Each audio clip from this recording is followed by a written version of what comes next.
죽음의 연습, 멜레테 타나투. 모든 것이 불확실한 세상에서 오직 죽음만이 확실합니다. 죽음을 연습하는 것은 곧 가장 찬란하게 살아가는 방법을 묻는 것이지요. 현대 사회에 가장 완벽한 은폐가 있습니다. 과거의 일상은 삶과 죽음의 공존이었지요. 가정과 길거리에서 자연스럽게 죽음을 목격하곤 했지요. 장례의 과정을 지켜보면서 타인의 죽음에 공감하고, 즉 타인의 슬픔에 공감하면서 죽음이 나의 현실임을 인지하곤 했습니다. 하지만 요즘은 어떨까요? 오늘날은 단절되어 있죠. 죽음의 애주화라고 할까요? 즉 죽음은 한정된 장소, 즉 병원이나 장례식장으로 격리되게 되지요. 과학기술의 발전과 함께 고통과 슬픔의 경험이 차단되고 죽음을 나와 무관한 남의 일로 치부하는 경향이 늘어가고 있습니다. 톨스토이의 작품에서 이반 일리치의 죽음이라는 것이 있죠. 머리로는 자신이 죽어간다는 사실을 인정하면서도 마음속 깊은 곳에서는 결코 그것을 받아들이지 못하는 현대인의 자화상이라 할까요? 사라진 사다리와 미지의 세계입니다. 죽은 자들은 자신의 사다리를 타고 먼 곳으로 떠나갑니다. 그리고 영원히 자신의 사다리를 들고 사라져 버린다는 겁니다. 죽음을 겪어보지 않았기에 진정으로 이해할 수 없는 미지의 영역이지요. 오직 제3자의 죽음을 관찰함으로써 간접적으로 다가갈 수 있을 뿐입니다. 공자의 말 중에 미지생 언지사라는 말이 있죠. 내가 아직 삶을 다 모르는데 어떻게 죽음을 알겠느냐? 이 말이 의미하는 인사이트는 삶에 대한 깊은 이해가 선행되어야만 비로소 죽음을 이해할 수 있다는 말이겠죠. 죽음을 구성하는 세 가지 현상학적 차원이 있습니다. 첫째는 물리적 차원으로 멈춰진 시계라 할 수 있죠. 즉 물질 대사의 정지가 바로 죽음인 겁니다. 외부 세계와의 모든 물질 교환, 호흡이나 섭취 이것이 멈추고 행위를 통해 존재하던 생명체가 무생물적 존재로 굳어지는 필연적 과정이 바로 죽음입니다. 두 번째는 공간적 차원으로 주수 없는 떠남이죠. 희귀 불가능성이라 할까요? 에마뉴엘 레비나스는 존재에서 무존재로의 이행, 다시는 돌아올 수 없는 강을 건너는 것, 바로 불기의 객이라 하지요. 복귀도 주소도 남기지 않는 떠남이 바로 죽음인 겁니다. 세 번째는 정서적 차원으로 남겨진 메아리라 할까요? 슬픔과 애도를 촉발하게 되지요. 월터 스토프, 나는 사랑하는 사람을 잃었습니다. 대상을 불문하고 남겨진 이들에게 깊은 고통과 슬픔, 성상실의 감정을 강렬하게 일으키는 사건이 바로 죽음이지요. 고립의 비극입니다. 아무도 공감하지 않는 고통이 있죠. 죽음이 두려운 진짜 이유는 생리적 멈춤이 아니라 철저한 관계의 단절과 외로움일 겁니다. 병마와 싸우던 이반 일리치를 가장 짓누르는 것은 육체의 고통보다 타인의 무관심이었습니다. 그가 진정으로 갈망했던 것은 의학적 치료가 아닌 타인의 보살핌과 감정적 공감이었습니다. 그러나 그의 곁에는 그가 느끼는 죽음의 공포를 진심으로 이해해주는 이가 없었죠. 미움과 단절 속에서 죽음은 완벽한 암흑이 되는 겁니다.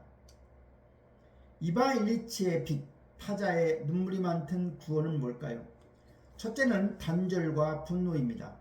아이솔레이션, 죽음을 부정하며 가족에 대한 미움과 원망에 사로잡힌 상태를 말하죠. 두 번째 단계는 촉매제입니다. 즉 손에 떨어지는 눈물이죠. 홍수 상태 속에서 자신의 손을 붙잡고 절망적인 표정으로 흘린 아들의 눈물 한 방울이 있었습니다. 세 번째는 조명과 회복입니다. 죽음 직전에 비로소 아들과 아내의 진심을 마주한 미움이 측은지심으로 변하게 되고 자신의 고유한 삶의 본질을 발견해서 내면의 빛을 경험하게 되죠. 감정과 정서가 진실하게 개입될 때 죽음의 문턱에서 비로소 관계가 회복되고 진정한 자아를 마주하게 되는 겁니다. 철학의 질문은 죽음이 끝인가 새로운 시작인가에 대한 거에 있습니다. 자연스러운 순환, 장자에 의하면 아내의 죽음 앞에서도 질그릇을 두드리며 노래한 장자지요. 죽음은 계절이 바뀌듯 피할 수 없는 자연의 섭리이며 슬퍼할 일이 아닌 기쁜 현상이라고 말했지요. 반면 영혼의 해방인 소크라테스는 우리는 아리스클레피우스에게 닭 한 마리를 빚지고 있네. 삶이라는 질병에서 벗어나 육체, 즉 우연적이고 부수적인 존재의 오염으로부터 영혼이 깨끗하고 정화되는 과정, 현실의 삶보다 죽음 너머의 삶을 안전하게 믿으며 기쁘게 독약을 마셨다고 합니다. 죽음을 해석하는 네 가지 철학적 렌즈가 있습니다.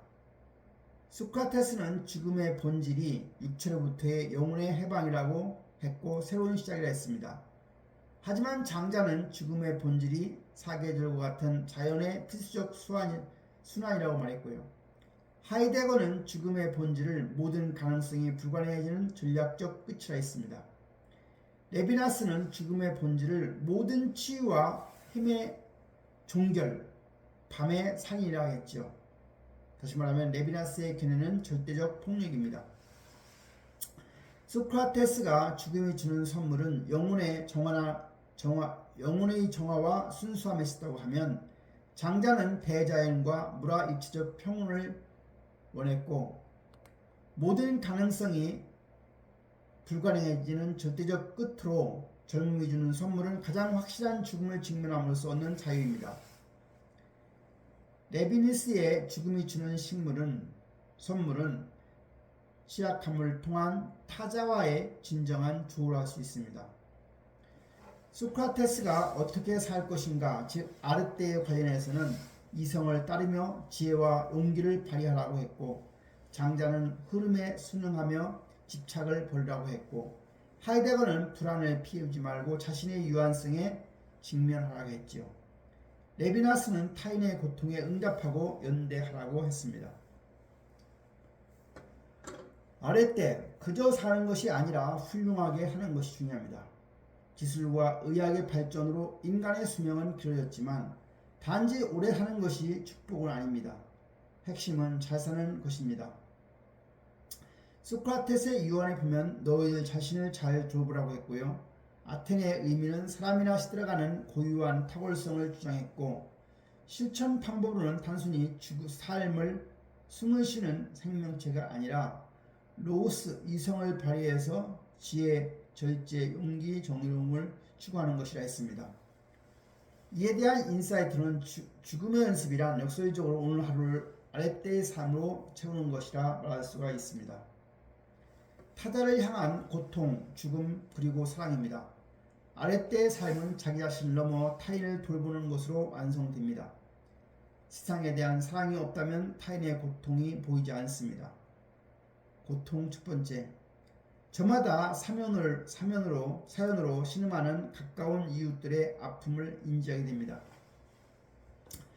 두 번째는 죽음, 데스는 그 고통 끝에 존재하는 인간의 절대적 유한성과 취약점을 마주하게 되죠.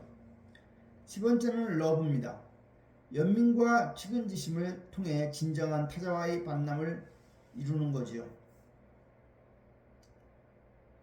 생명의 연설, 누군가의 죽음이 지탱하는 나의 삶입니다.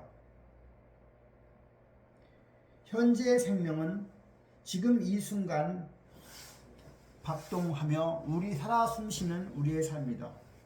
물리적 희생은 다른 생명체의 죽음과 희생이 심장이 되어 나의 생명을 이어가는 생물적 원동력이 되는 겁니다. 정신적 유산은 지난 학자들의 연구와 수많은 앞선 죽음들이 촉진되어 현재의 지성과 문명을 이룬 것입니다. 코어 인사이트를 보면 나의 삶은 독립적인 성취가 아닙니다. 상대적으로 지적으로 철저히 다른 생명체들이 베푼 죽음에 의해 빚어진 결과물이라 보는 거지요. 성찬, 삶이라는 저적 선물이죠. 우리의 삶은 다른 존재들의 소멸을 담보로 받은 거대한 선물입니다. 첫째, 성찬의 진정한 의미는 기독교 용어인 성찬의 본질은 곧 감사이지요. 두 번째, 우리의 삶 속에서는 매일 누군가가 희생이 밥상 위에서 지식 속에서 베풀어지고 있다. 세 번째, 따라서 우리 삶 전체가 거대한 성찬이며 곧 감사 그 자체이다.